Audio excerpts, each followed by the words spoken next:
الله من نادى يا حسين رحم الله من نادى يا مهدي صلوات على محمد وآل محمد اللهم صل على محمد وآل محمد. أعظم الله أجورنا وأجوركم بمصابنا بأبي الأحرار سيد الشهداء أبي عبد الله الحسين وجعلنا من المنتظمين بمصابهم مع إمام منصور من آل محمد.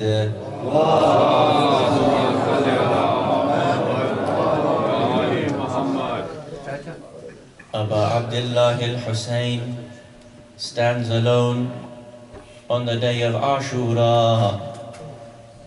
He stands in front of the tents, and as he looks out into the battlefield, he sees the places in which his companions and his family members have fallen.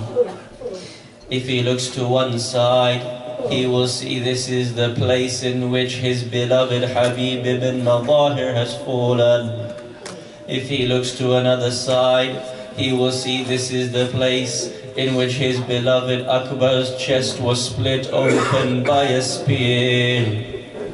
If he looks towards the banks of the river Euphrates, he finds his Alamdar Abul Fadl al-Abbas's arms lying severed. If he looks there, he will find the body of Abul Fadl al-Abbas. He calls out, Hal min Nasirin yansurna, Hal min Mughithin yughithuna. Is there anyone to come to our aid? Is there anyone to come to the help of the daughters, the women folk of Rasulullah?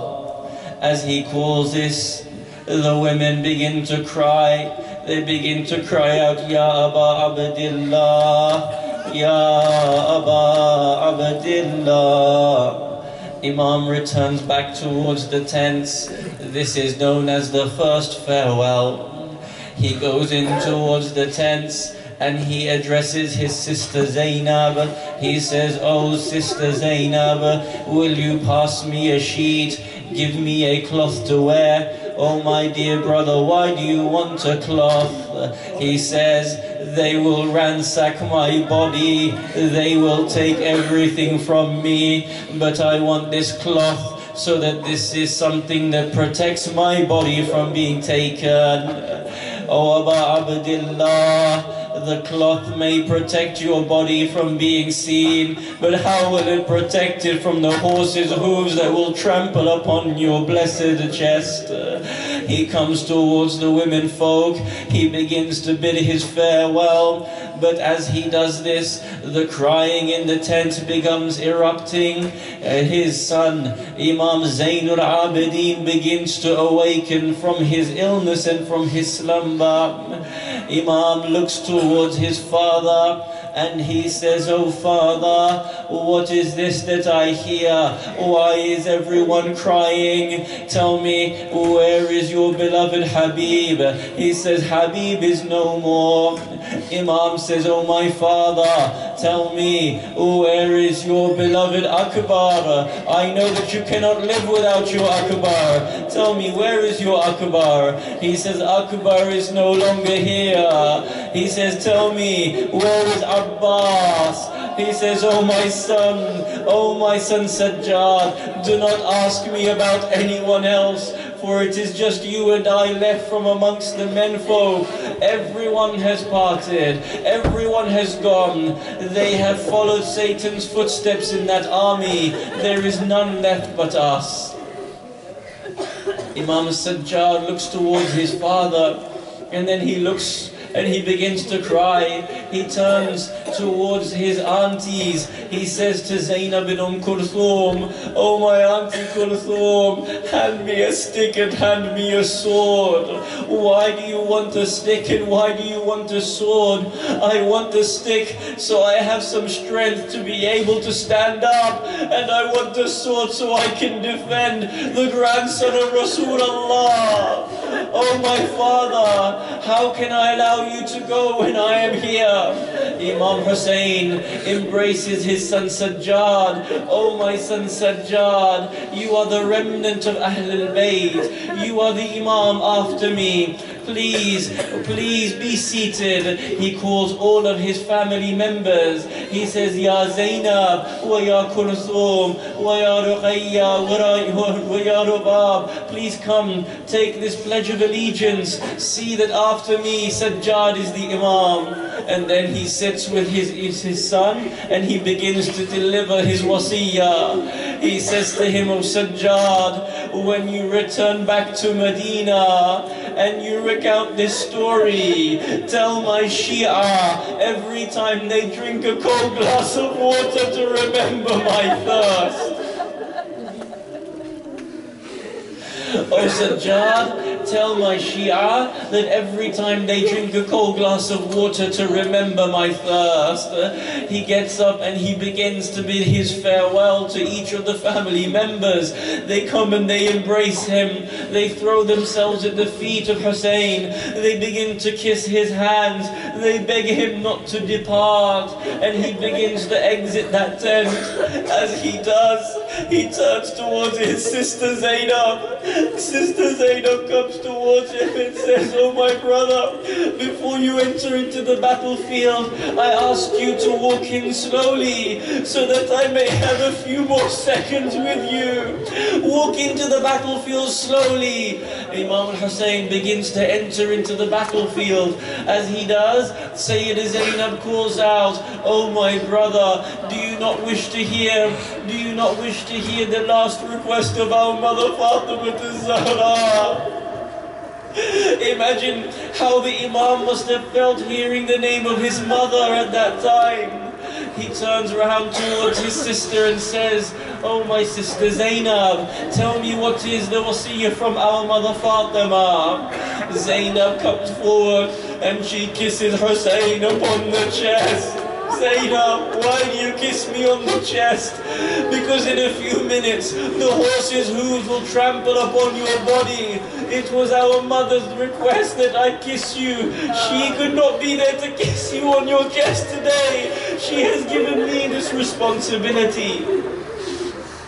Imam turns towards her and says, "Oh Zainab, would you like to hear the wasiyah from our mother Fatima Zahra towards you?" She says, "Yes." The Imam takes her wrists and puts them towards his lips and kisses her arms. "Why do you kiss my arms, brother?" "Because in a few hours it will be your arms that are bound and you will be made to walk between the corpses. You will be taken as a prisoner between 20 different cities to Kufa and towards Sham. Our mother is not here to kiss you upon your wrist. She asks me to do this in the final moments."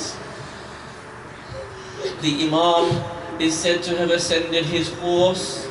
As he does, he begins to stand in front of the enemies.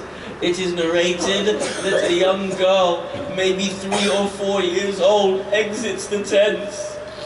Some of our Dhakireen say that she clings upon the horse's hooves. Imam wishes to go into the battlefield, but his horse al-Jannah does not enter. He looks round and sees that his daughter is clinging to the horse's hoof. He comes down from his horse. His daughter says to him, "Father, I am so thirsty. Is there any water that you can give?"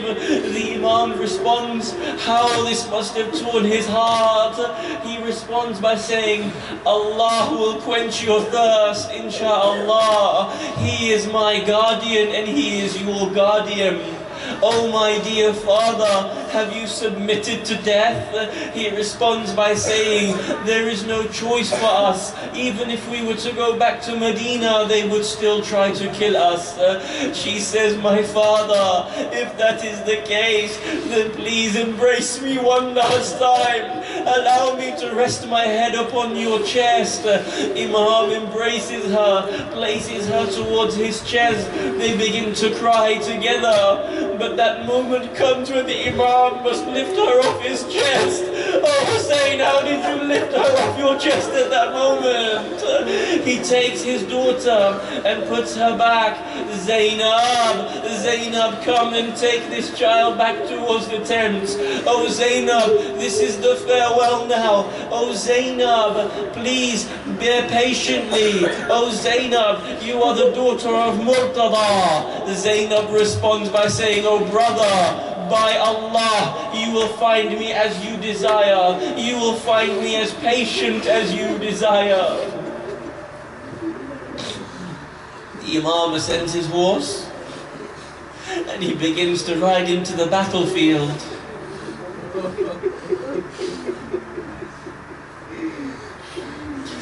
As he enters in towards the battlefield, he begins to call out to the enemies, "Do you not know who I am?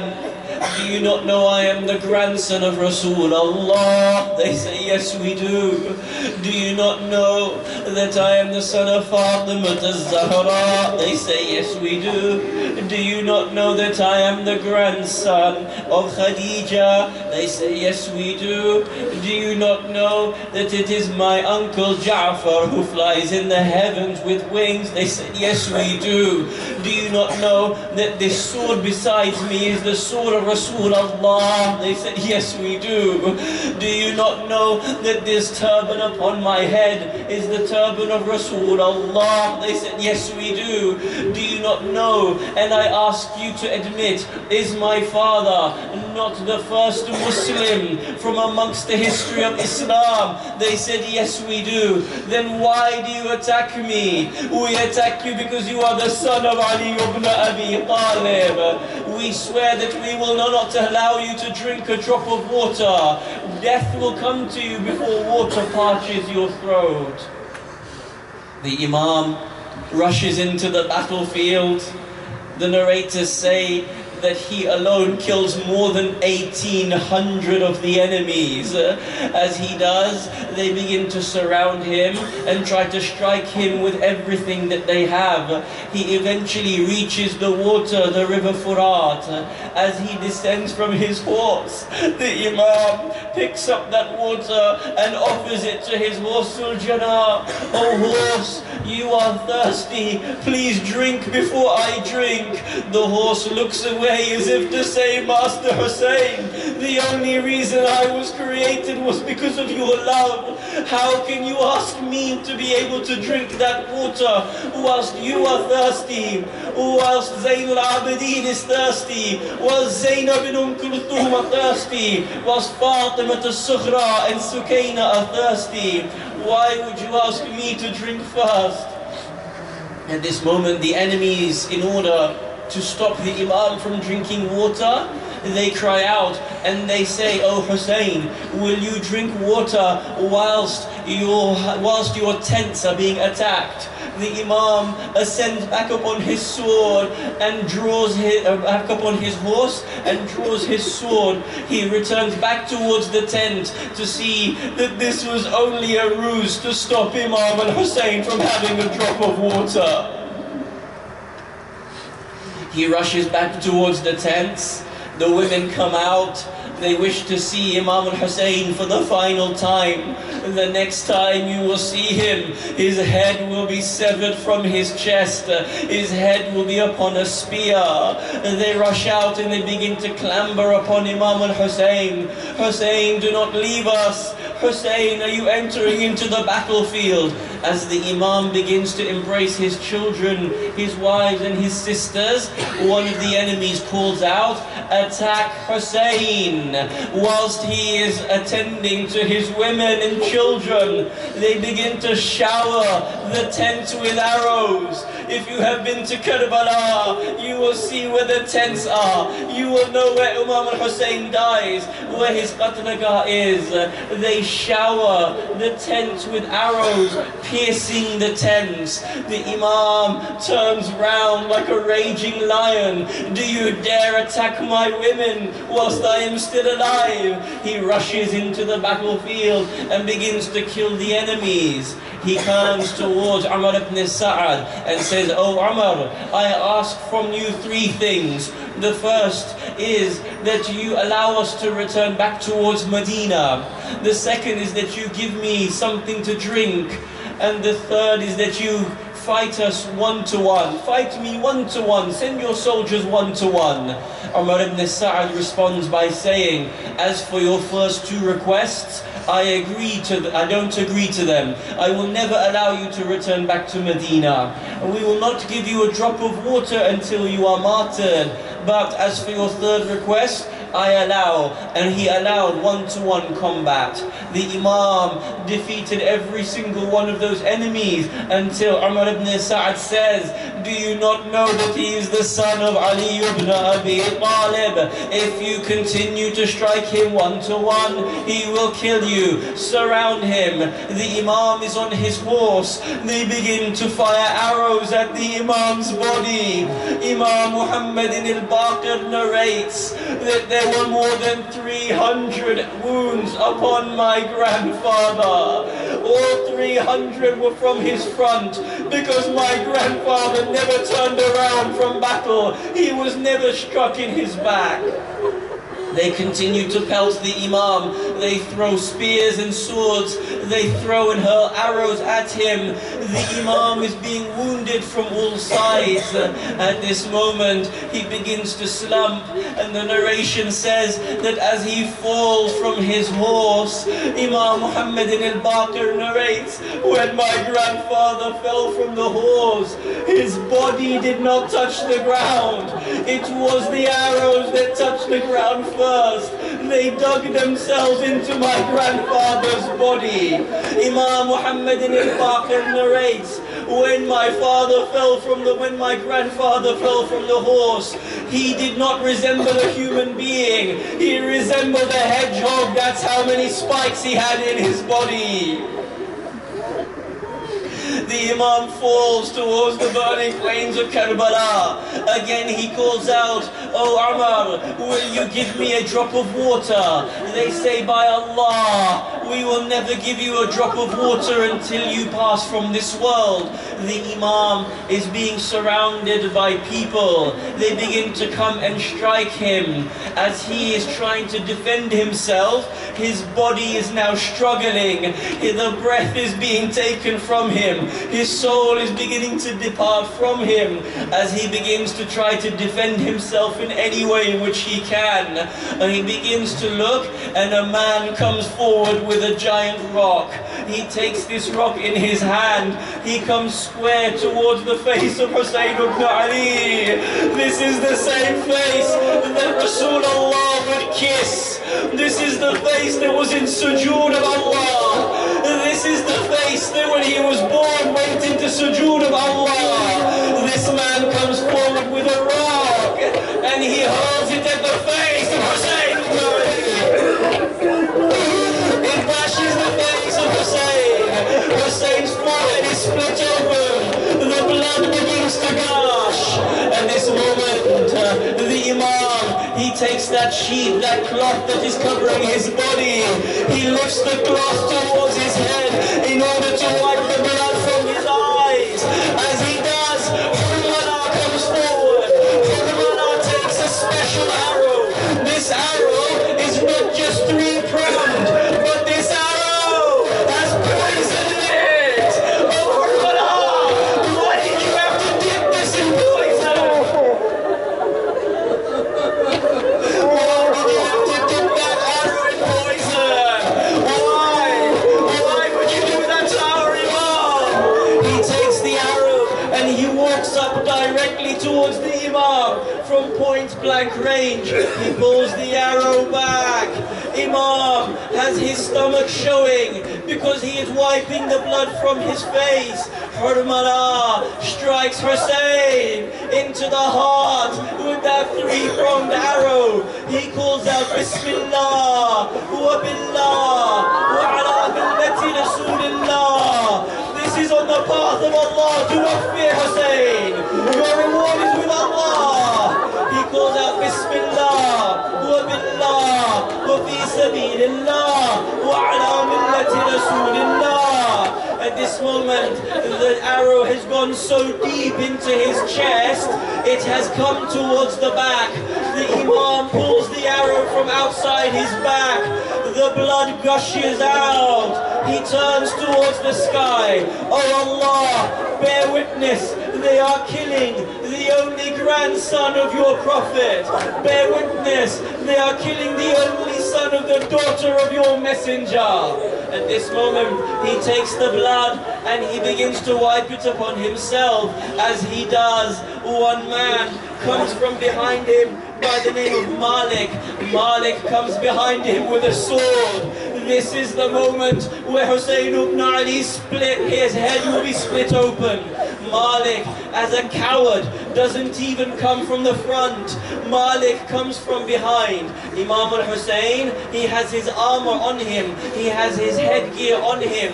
And the enemy of God, he raises his sword into the skies of Kerbala. He swings it down. It breaks through the helmet. It severs the head of Abu Abdullah.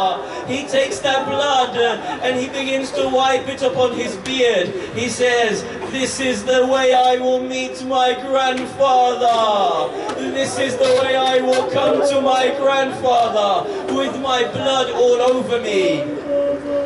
They begin to surround Imam al-Hussain, but at this point no one dares to take the criminal action of killing him.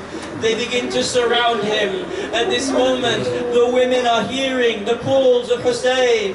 They begin to come out of their tents. Wa Hussaina, wa Muhammada, wa Aliya, wa Hassana. Today is the day Rasulullah dies.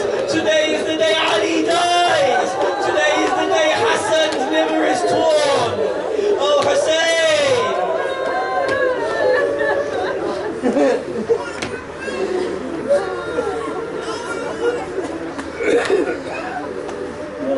The women come out of the tents. He calls towards Zainab, Zainab, keep the women in the tents. Do not let the children see what is about to happen to their father.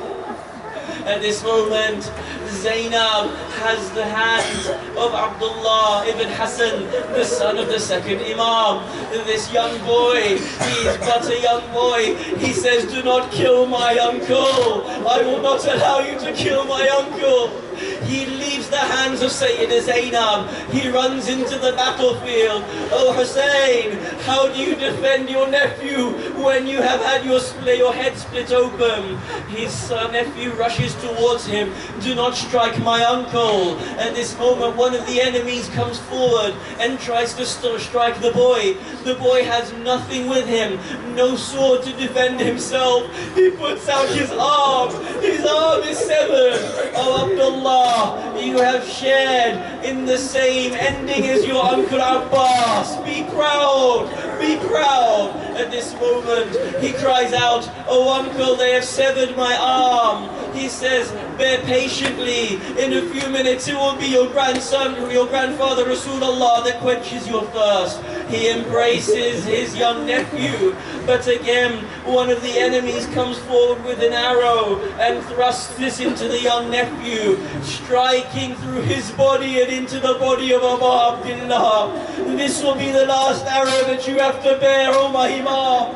After this will be no more arrows. They begin to surround him. At this moment, they come and they begin to strike him. One man comes and strikes him with a sword upon his arm, severing part of his arm.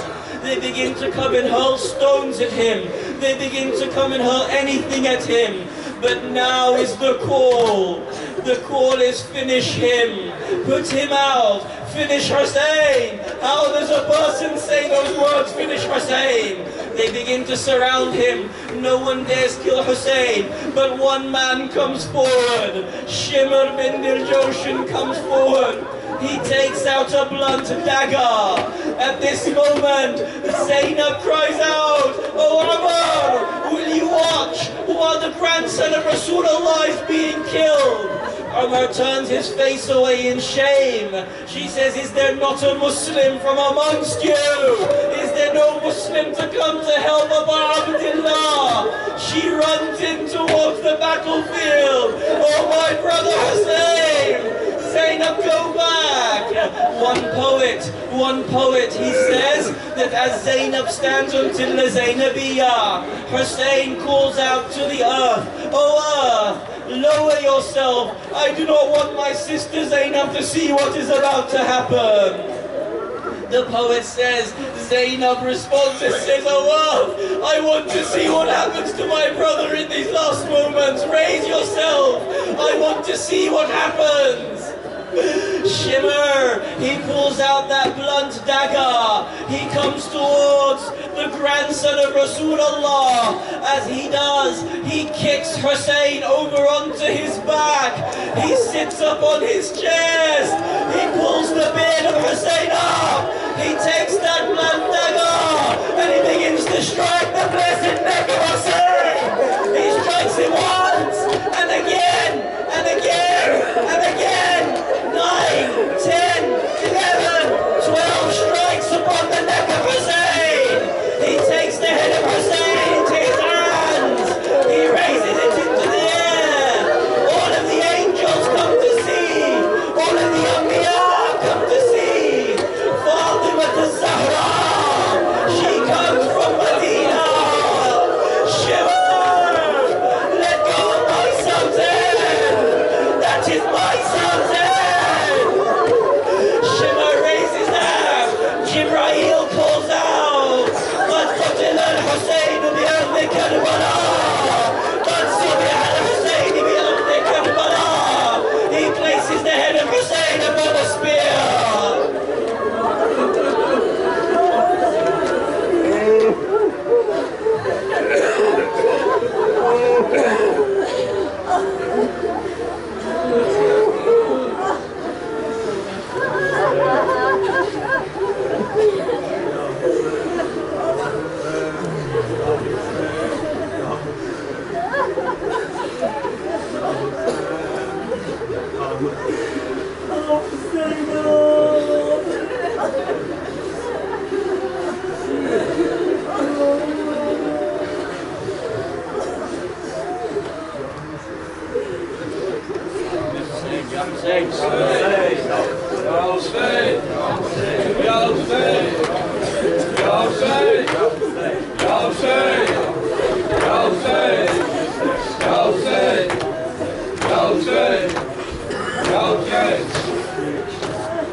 Band कर रही थी।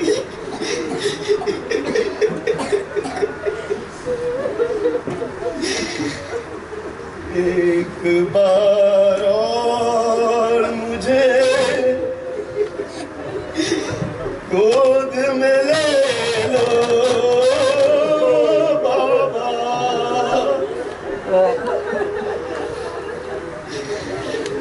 एक बार और मुझे गोद में ले लो बाबा। हुआ हुसैना का हुआ शोर हरम में बरपा, हो के रुखसत जो चले घर से शाहे करबला।